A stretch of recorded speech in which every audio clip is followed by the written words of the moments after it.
kalau menurut PDPI penanganan COVID-19 di Indonesia yang dilakukan pemerintah sudah cukup baik ya, Dok?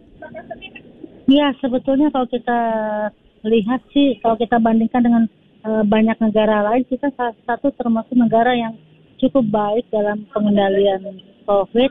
Yang kalau kita lihat secara statistik, Indonesia termasuk negara yang berhasil sebetulnya, walaupun dengan ada varian baru saat ini seperti BA4, BA5 yang memang lebih mudah menular, yang tadinya angkanya cukup rendah, sekarang memang ada peningkatan, tapi ya peningkatannya seperti riak-riak begitu ya. Ya.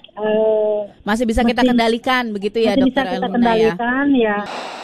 Berarti kebijakan pemerintah cukup efektif lah ya dalam penanganan dan pengendalian kasus COVID-19, begitu ya, Dokter? Iya, bukan saja kebijakan pemerintah yang efektif, tapi juga bahwa sebagian besar masyarakat itu cukup berkolaborasi ya, mau lumayan mengikuti apa yang dikatakan instruksikan oleh pemerintah begitu ya. Iya.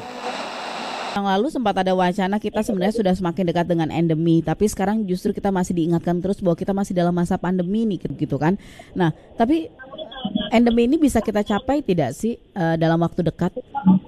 Ya, sekitar bulan-bulan awal Januari, awal tahun 2022 sebetulnya kita sudah dekat dengan endemi ya. Jadi kasus semakin sedikit, tetapi begitu ada varian baru Omikron, itu terjadi kenaikan. Walaupun pengendaliannya cukup baik, tapi tidak sama sekali menghilangkan COVID ini dari bumi Indonesia.